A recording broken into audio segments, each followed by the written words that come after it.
Hello, welcome to another vlog. This one is aimed at peat free versus peat versus my own compost mix to see how they fared. A little bit later on it will involve a little bit of complaining, so I'm sorry if that puts people off, but I think points are going to be made. Okay, so let's go to the results. Right, so here are the brassicas. The Mitchellly seedlings are the ones with the crinkly legs. The Monclano broccoli are your typical brassica leaves. Well, I think it's quite clear. I marked it up on the tape here. The Miracle-Gro Peat Free is this one, and it is doing rubbish. So yeah, you can't dress it any other way. The end one is my 100% wood chips only. Isn't quite doing as well now. It's falling behind a little bit, but the Jack's Magic has really taken on. Now the little chemicals, just reach across. Oh, come on, I should prepare this in advance.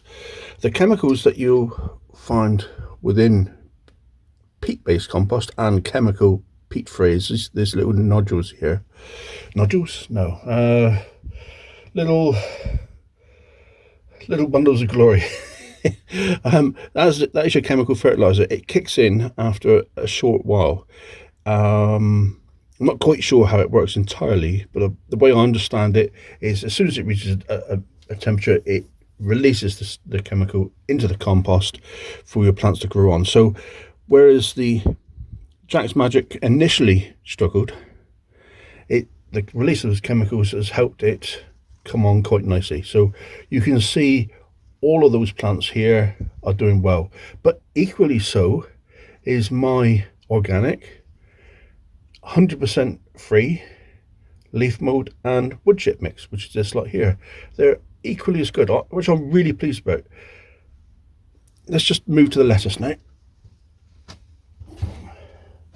I wish I'd put them in the same order as the previous ones. I haven't quite, so sorry about that. Miracle-Gro Peat Free, again, it's really not doing as well as it should do. I'm very disappointed with that, I've got to admit, because I don't want Peat Free to suffer, but that was the best I've found yet. It's far better than Silver Grow, Miracle-Gro chemical. There's various others. I've tried a few, but I haven't really had any success with Peat Free. Now then, the two that's doing really well is probably this mid one here, which is Jack's Magic, for the same reasons. That's these two rows here. The microwave wood chip alone is those two lines there, slightly behind, and actually the leaf mode wood chip isn't quite as good on the lettuce. It's not too bad, but it is behind the Jack's Magic. So the clear winner, unfortunately, is Jack's Magic peat-based compost. Only by margin. So I'd personally be happy with any one of those three results. Right, and so this is the 4 tomato plants that I've done. To me, the best two are these two at the back. Jack's Magic here, peat, and my own blend over here of leaf mold and wood chip. The Miracle-Gro Peat Free is not as good. It's okay, it's not too bad, it really isn't too bad. And the wood chip only is now showing signs of being a little bit stunted, so lack of nutrients there. Yes, I could feed, but that would be against a bit experiment, and I don't want to get involved with feeding anyway, not this time of year. It's they should all stand on their own merits. I'm so disappointed in the Peat Free, it's unbelievable.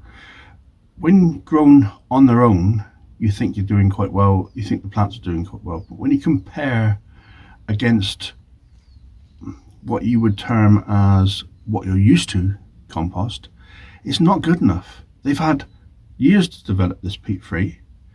dear old Jeff Hamilton was banging on about this in the 1990s. And still, what you're given is nowhere near as good as you're sold in the promise. Monty Don will try and tell you that peat free is the way to go, and it's absolutely wonderful, but it isn't. I've had numerous times peat free has failed me. I really want to grow peat free, and I will do. I'm not going to go back to peat. I will suffer the consequences of buying stuff like Miracle-Gro Organic, which I believe is the best that I've been able to find so far. But it's disappointing to find it not competing with peat after all this time. Anyway, enough of the moaning. I'm not going to gain any credibility for having a go drip at you, am I? But I'm going to show you what I'm planning now for 2024 and 2025, because we have to take matters into our own hands, and the only way we're going to be able to do that is by actually planning in advance with our materials. And I have a plan. Let's see. Right then, so there comes a point where you have to admit defeat, and wind has beaten me. The first recording I did yesterday just was dominated by wind, and today the wind is even stronger, and tomorrow the forecast isn't much better. So this is 3-year-old wood chips broken down, has been on the path, so it has got a lot of weed seed in it. Now I want to use it. It's such a lovely material. I really want to maximize its use. It needs a good sift out to get rid of the big lumps, but we've got 2 bags of it. It's in glorious condition, and it should be a good medium for what I want to do, in for particular for seed sowing next year. So it's come off the paths, as I said, and I decided I want to have a 3-year plan with this. The first year will involve potatoes, and I grow all my potatoes in 30-litre pots like this one here. And so the first year, this year, I'm going to be growing in these to see what sort of yield I can get out of them. And then I'll be mixing it with 2 failed batches of, firstly, leaf mold, which isn't quite leaf mold, hasn't broken down enough. But if I mix that 50-50 with that leaf mold that has had seaweed added to it, that should be a good blend of nutrients. Particle size should be good. Yeah, I reckon that would work. There's a second batch back here, if you remember. This is bracken mixed with seaweed. So I reckon that mixed 50-50 with the wood chips should also provide some interesting results. All nice and natural, all free. We like free. Anyway, sorry. So that's my plan for this year with the potato harvest. And then when I've harvested from these buckets, that will then be put into storage for next year's seed sowing. So you see the route I'm going down. But interestingly, I've had a great idea for at the end when I've finished it in the potatoes, to do solarization to try and beat the weed seeds. But more on that later. The third year of this plan is obviously from this lovely stuff here. This is leaves freshly collected this autumn in my wonderful leaf mold bin.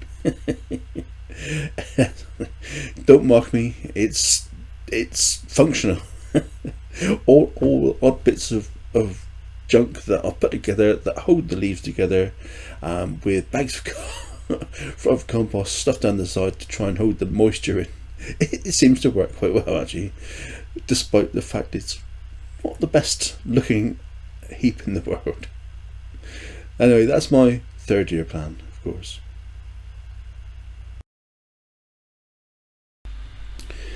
So at least we have a plan for the next 3 years for the seed sowing side of things. That's not so bad. I'm just going to drag you back to 2022 just to remind you how bad things were with the other peat free composts. What I have in my hand is Miracle-Gro chemical compost full of large lumps and fibrous material, not really fit for purpose. I tried sifting this lot and the amount of usable material I got out of it was negligible. It was poor. It would be fine, well, if it grew good plants, it would be fine for potting on, and it is a potting on mixture, but for seed sowing it was hopeless. In the picture there you'll see plants on the left hand side of the tray that were grown in Miracle-Gro chemical Peat Free and Silver-Gro Peat Free, and on the right hand side was just pure wood chip. Now we already know from this year's testing that wood chip isn't quite good enough, but wood chip and leaf mold is even better. So it just shows how good we can get it.